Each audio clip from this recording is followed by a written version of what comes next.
नमस्कार साथियों, SCB astrology channel में आपका स्वागत है। आज हम चर्चा करेंगे कि प्रारब्ध के जो हमारे योग होते हैं, वो क्या कहना चाहते हैं या जैसे कुंडली की कोई ग्रह संरचना बनी, वो प्रारब्ध के योगों की वजह से बनी और उसमें क्या कोई संशोधन संभव है? क्योंकि जैसे कि खराब ग्रह दोषों के उपचार एस्ट्रोलॉजिकल ग्रंथों में बहुत सारे बताए हुए हैं और इसमें अपन शास्त्रीय बात करेंगे, इधर उधर की कोई बात अपन यहाँ नहीं लेंगे। आश्रय एक रामचरितमानस की एक चौपाई है, उसका अपन आश्रय करेंगे। यहाँ पर नारद जी का नाम बहुत आता है फलित ज्योतिष के ग्रंथों में और बहुत बड़े ज्योतिष शास्त्री माने गए। नारद संहिता एक ग्रंथ भी चलता है। तो जब माँ पार्वती जी हिमालय के यहाँ उनका जन्म हुआ और नारद जी ने जब उनके योग बताए कि किस तरह का वर उनको मिल सकता है, तो माता पिता को चिंता हुई, क्योंकि अगुण अमानु मातु पितुहीना, उदासीन सब संशय छीना, कितनी सारी बातें थी। निर्गुण लज कुबेश कपाली, अकुल अगे दिगंबर व्याली। तो इस तरह का वर पाके कौन सुखी हो सकता है? अब चूंकि प्रारब्ध के योग हैं, तो प्रारब्ध के योगों को किस तरीके से उनका उपचार हो सकता है, मिटाया जा सकता है, क्या स्थिति है? तो जब राजा हिमाचल को चिंता हुई तो नारद जी ने बताया कि प्रारब्ध के योग खत्म नहीं किए जा सकते। तो उन्होंने 5 तरह की चीजें बताई। कहे मुनीस हिमवंत सुनु, जो विधि लिखा लिलार, कि ललाट पर जो विधाता ने लिख दिया। नारद जी कह रहे हैं, कह मुनीस हिमवंत सुनो, हिमालय से कह रहे हैं आप सुनिए। जो विधि लिखा लिलार, जो विधाता ने लिख दिया ललाट पर, जो भाग्य अंक बना दिए ललाट पर। तो 5 चीजें बताई। देव धनुज नर नाग मुनि, 1 देव, 2 धनुष, नर 3, नाग 4, मुनि 5। देव धनुज नर नाग मुनि कौ न मेट निहार, कोई भी इनको मिटा नहीं सकता, क्योंकि हम देव से उपासना करेंगे। हम देव की उपासना करके उनको प्रसन्न करके हम चाहेंगे कि हमारे भाग्य के जो विधाता ने जो ललाट पर लिख दिया, जो हमारा नेगेटिव भाग्य लिख दिया, वो खत्म हो जाए। कोई संभव नहीं। किसी राक्षस की आराधना करें, अब आ गए सब आपकी नेगेटिव आराधना भी आ गई, भूत प्रेत भी आ गए, कुछ और भी आ गए, ब्रह्म राक्षस भी आ गया। कोई जिसकी आराधना करना चाहे। देव धनुज, निशाचर सब धनुज में आते हैं। नर आप सभी परिचित हैं। नाग,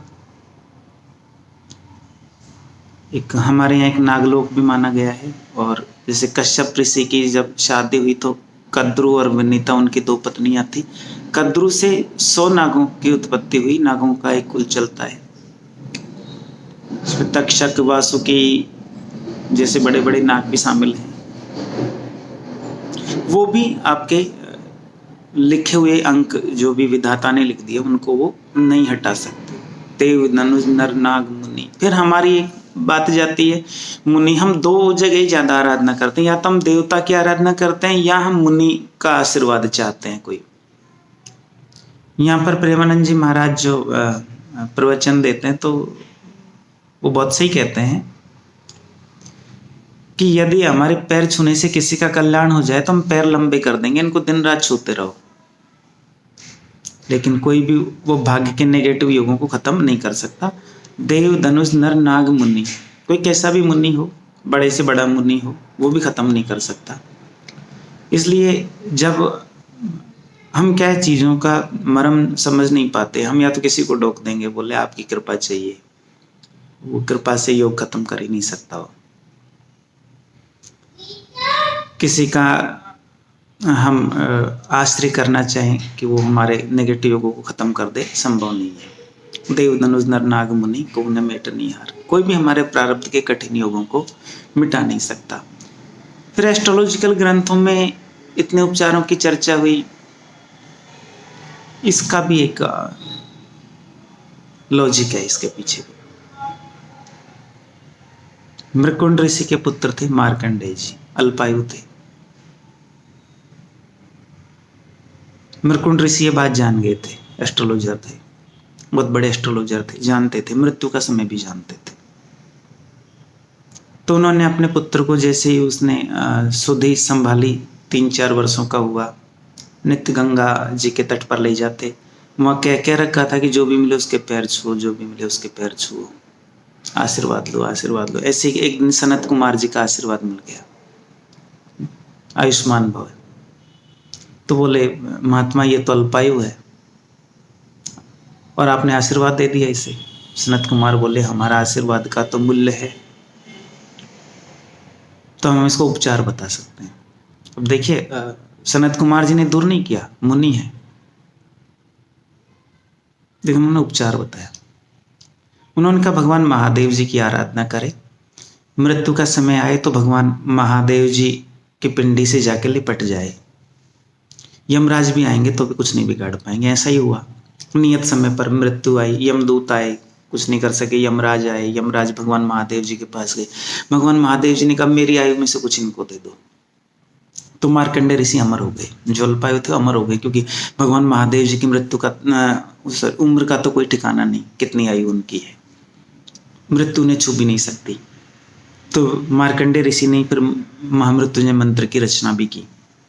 तो अब यहाँ प्रारब्ध के जो योग मुनि ने नहीं मिटाए, लेकिन उन्होंने एक उपचार बताया कि इस तरीके से आपके जो नेगेटिव योग हैं वो कुछ खत्म किए जा सकते हैं, भाग्य के नेगेटिव योग खत्म किए जा सकते हैं। जो कि आप देखिए उसी चौपाई में एक बात आती है, जो विधि लिखा लीलार। विधि को यहाँ पर एक दूसरे तरीके में आप समझने की कोशिश करें, विधि कानून को कहते हैं। और एस्ट्रोलॉजी में एक योग भी होता है विधाता योग, जो कानून का बहुत अच्छे से जानकार होता है, जिनका शनि एक खास स्थिति के अंदर होता है, लग्नेश के साथ उसका एक खास तरह का संबंध होता है, तो उनके एक जो है विधाता योग होता है, यानी वो कानून के अच्छे से जानकार होते हैं, मर्म को समझने वाले होते हैं। तो कर्म का भी कानून चलता है, हम जैसा कर्म करते हैं हम उसी का फल हम प्राप्त करते हैं। यही विधि है, यही विधाता है, हमारा कर्म ही हमारा विधाता है। एक व्यवस्था के रूप में ब्रह्मा जी उसका संचालन करते हैं। ये वैसा ही है जैसा कि कोई ट्रैफिक नियमों को उल्लंघन करे तो चालान कटना उसने सुनिश्चित कर दिया, लेकिन एक ट्रैफिक पुलिस वाला एक व्यवस्था के रूप में है, वो चालान काटने की जिम्मेदारी को अंजाम दे देता है। कर्म पहले ही कर लिए गए हैं, जिसने भी वो ट्रैफिक नियमों का उल्लंघन किया। ऐसे कोई टैक्स चोरी करेगा तो वो टैक्स चोरी करके नियमों का उल्लंघन कर चुका है, टैक्स अधिकारी उसकी पेनल्टी या जो भी कर देता है वो सुनिश्चित कर देता है। तो इस तरीके से हमारे कर्मों की भी गणित है, हम वही प्राप्त करते हैं जो हम करते हैं।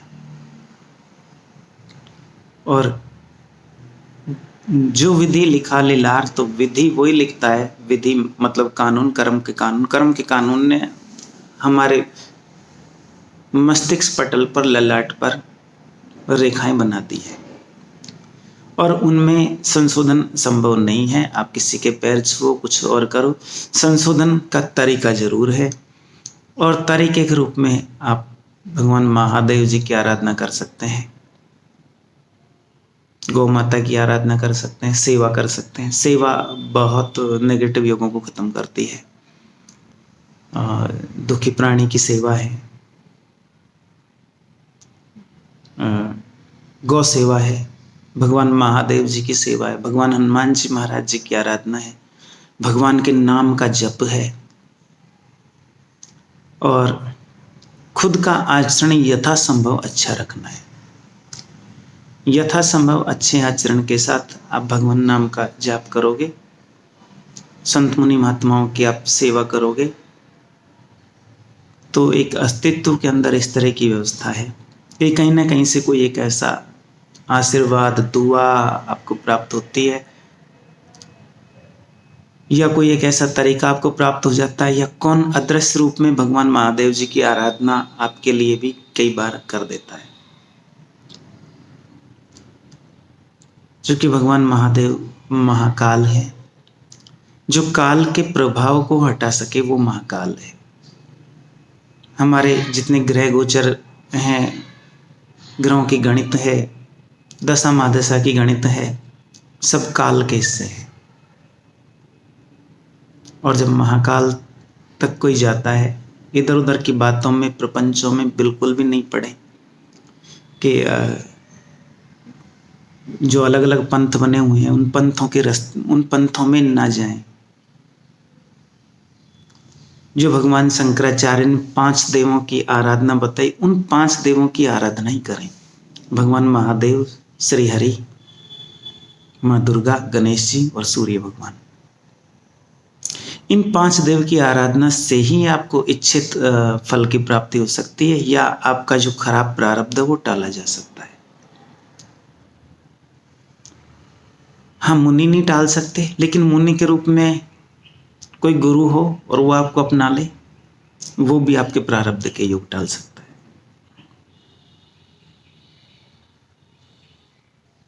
चलिए, नमस्कार।